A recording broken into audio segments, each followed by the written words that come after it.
हाँ, जैसा कि आप जानते हैं कि कोई भी काम करने के लिए किसी न किसी तरह के आपको स्किल्स की आवश्यकता होती है। जैसे कि आप मान लें कि आपको एक मैगीज़ बनाना है, तो मैगी बनाने के लिए आपको कौन-कौन सी चीज़ की आवश्यकता होगी? आपको सबसे पहले मैगी बनाना आना चाहिए और उसमें आपका एक इंटरेस्ट बहुत ज़रूरी है, इंटरेस्ट भी होना चाहिए। और दूसरी चीज़ आपको कुकिंग की सारी मटेरियल हो तभी आपका मैगी अच्छा बन पाएगा। ठीक उसी तरह से डाटा साइंस को सीखने के लिए और उसमें एक अच्छा करियर बनाने के लिए हमें कुछ स्किल्स की आवश्यकता होती है, उसके कुछ टूल्स को मास्टर करना पड़ता है ताकि हम उसमें एक अच्छा करियर और एक अच्छा नॉलेज के साथ हम एक अच्छा जॉब को फोड़ सकें। तो आइए अब हम जानते हैं कि उसमें कौन-कौन सी ऐसी चीज़ है और कौन-कौन से ऐसे टूल्स हैं जिसे हम सीख कर हम अपने गोल्स तक पहुँच सकते हैं। तो सबसे पहले आप देखिए कि सबसे पहले आपको एक कोडिंग लैंग्वेज आपको मास्टर्स करना होगा। जैसे कि हम कोडिंग लैंग्वेज में generally you can master C plus and Java, Python are there are so many language, लेकिन आपको जावा प्लस और आर में से कोई एक को सिलेक्ट करना होगा। लेकिन अगर एक्सपर्ट्स को माने तो आर से बेटर पाइथन है। अगर आप केवल डाटा साइंस पे फोकस करके आप अपना करियर बनाना चाहते हैं तो आखिर आर से पाइथन बेटर इसलिए है क्योंकि पाइथन में आपको लाइब्रेरी फ्री में एक्सेस होता है and the library of the Python is a far more better than R plus. तो ये आर प्लस उसके बाद आपको कुछ मैथमेटिक्स, पूरे मैथमेटिक्स नहीं, मैथमेटिक्स से कुछ टॉपिक्स आपको मास्टर करने पड़ेंगे। जैसे कि आप स्टैटिक्स में आपको मीन मोड, मीडियंस और पाई चार्ट जैसे इजी टॉपिक्स को आपको मास्टर करना पड़ेगा। और उसके बाद अगर आप ये मीन, मीडियन, मोड और ये सारी चीज़ें बैलेंस कर लेते हैं तो data science is all about a probability, क्योंकि डाटा साइंस से आप कंपनीज के फ्यूचर्स आप प्रोडक्ट कर सकते हैं कि फ्यूचर्स में कौन सी कंपनीज में नया प्रोडक्ट आएगा और कौन सी चीज़ कस्टमर्स को ज़्यादा पसंद है। तो इस हिसाब से आपको probability is one of the important topics जो कि आपको कवर करना ही पड़ेगा।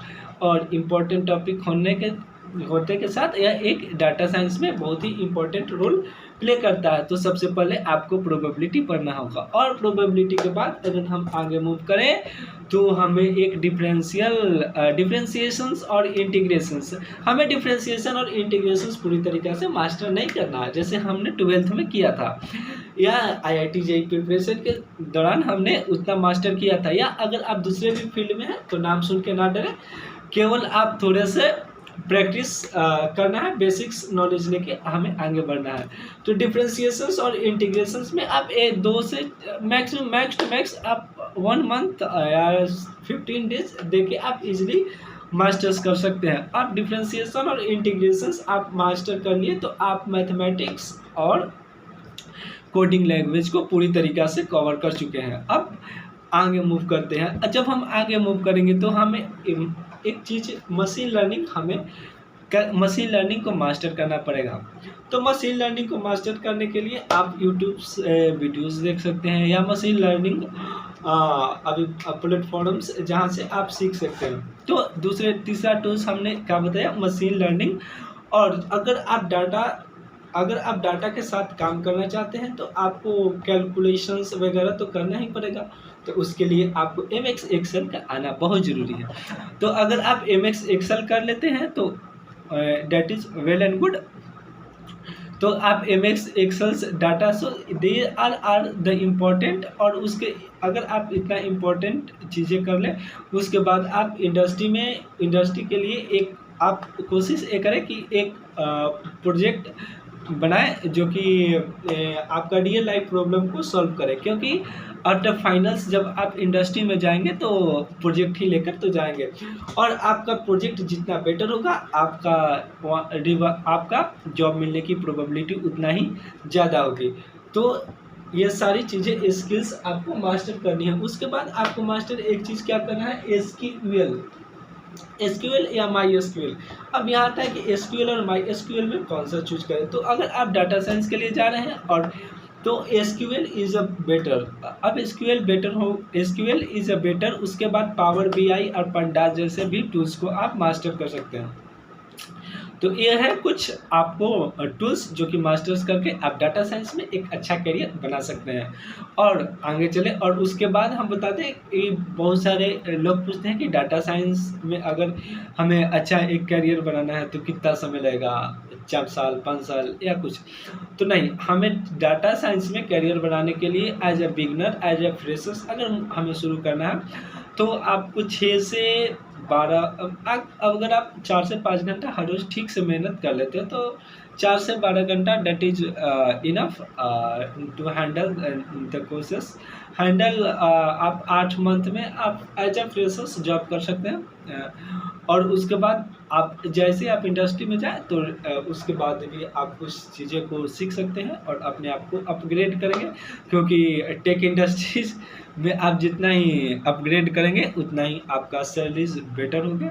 और सैलरी से ज़्यादा इम्पोर्टेंट शुरुआत में ये देखें कि हम कितना स्किल्स को हम अपने अंदर ले पाते हैं। तो चलिए अब हमें समझ गए कि डाटा साइंस में हमें कौन कौन सी टूल्स को जनरली हमें मास्टर्स करना पड़ेगा। तो हम समराइज कर देते हैं कि कौन से टूल्स आपको मास्टर्स करने पड़ेंगे। तो सबसे पहले टूल्स में कौन से है, तो आपको एक कोडिंग लैंग्वेज पाइथन के साथ जाना है। उसके बाद आपको मैथ्स के कुछ टॉपिक्स जैसे स्टैटिक्स, प्रोबेबिलिटी, डिफरेंशिएशंस और कैलकुलस, ये चीज़ आपको मास्टर करने पड़ेंगे। और तीसरा चीज़ है प्रोबेबिलिटी मास्टर करिए। और तीसरा चीज़ मशीन लर्निंग आप सीख लें अगर आप डाटा साइंस के लिए जा रहे हैं। और उसके बाद पावर बीआई, माइक्रोसॉफ्ट एक्सेल, और उसके बाद आपको डाटाबेस हैंडलिंग आना चाहिए ताकि आप डाटा को हैंडलिंग करें। और at last but not least आपको एक रियल लाइफ प्रॉब्लम को सॉल्व करके उसके बाद आपको एक पोर्टफोलियो बना के आप जहाँ भी इंटरव्यू में जाना चाहें तो जा सकते हैं। तो अब बात आती है कि अगर हमें इस सारी चीज़ों की जानकारी मिलेगी कहाँ से भाई? अब इस सारी चीज़ों को हम सीखेंगे कहाँ से? तो सीखने के लिए बहुत सारे प्लेटफॉर्म्स हैं। अगर आप अच्छा इनकम अगर आप खर्चे करना चाहते हैं तो और आप इंटरेस्ट ग्रो करना चाहते हैं तो आप almabeta.com जैसे प्लेटफॉर्म्स, न्यूटन्स स्कूल्स जो कि आप जानते होंगे, वो सारी प्लेटफॉर्म पे आप जा सकते हैं। अगर आपकी बजट कम है तो घबराए नहीं, उसके लिए भी उपाय है। आप फिजिक्स वाला वहाँ आप 3500 उनका नया मतलब 3500 एटलीस्ट उनका कोर्स है, वहाँ से आप पढ़ सकते हैं। और पढ़ाई.com मैंने सर्च किया तो पढ़ाई.com एक ऐसी प्लेटफॉर्म है, आप गूगल पे जाकर सिंपली पढ़ाई.com आज प्लेटफॉर्म सर्च करेंगे तो वहाँ पे 1000 एज ए स्टूडेंट जब आप इनरोल करेंगे तो उन्होंने 1000 फी रखा है जिससे आप डाटा साइंस को मास्टर कर सकते हैं। और एक और जानकारी दे दें कि जो पढ़ाई.com है वो एक IIT मद्रास के प्रोफेसर द्वारा वो बनाया गया एक कोर्स है।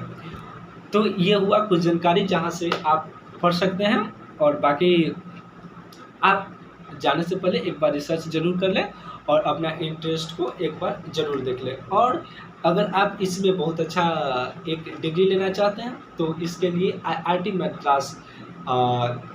मद्रास ने लॉन्च कर रखा है डाटा साइंस का BS डिग्री जो 4 साल का है उसमें। लेकिन उसमें एक चीज़ अच्छा है कि आप जब भी आप छोड़ते हैं तो 4 साल आप कंटिन्यू कर सकते हैं। उसमें 4 साल अलग अलग तरह की डिग्री मिलती है।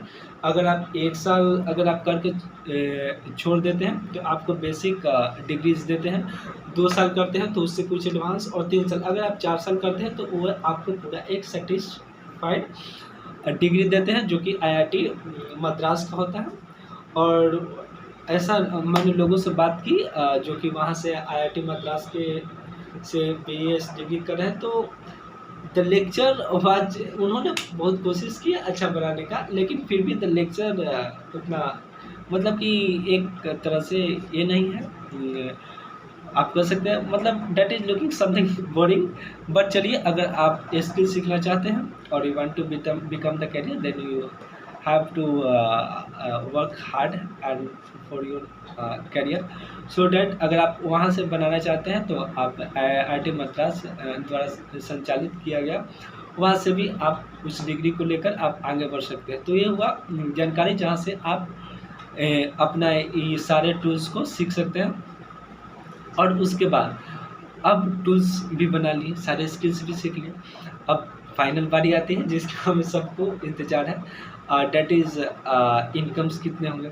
तो आप naukri.com को माने तो अभी सबसे हॉटेस्ट फील्ड है डाटा साइंस, और इसका आप देखें तो 5 टू 12 मतलब एज ए फ्रेशर जब आप ज्वाइन करते हैं तो आपको एक 50,000 से लेकर 80,000 तक पर मंथ की इनकम आप जनरेट कर सकते हैं, जो कि बहुत अच्छा बात है।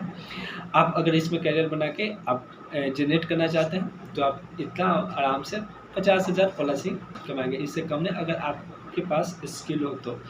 ये हुआ पूरा जानकारी, जहाँ से हमने ये बताया कि डाटा साइंस का है, इसमें क्या क्या चीज़ें पढ़नी होती हैं, कौन कौन सी स्किल आपको मैनेज करना पड़ता है और कहाँ कहाँ से आप पढ़ सकते हैं, इसका स्कोप क्या है, कितना समय लगेगा।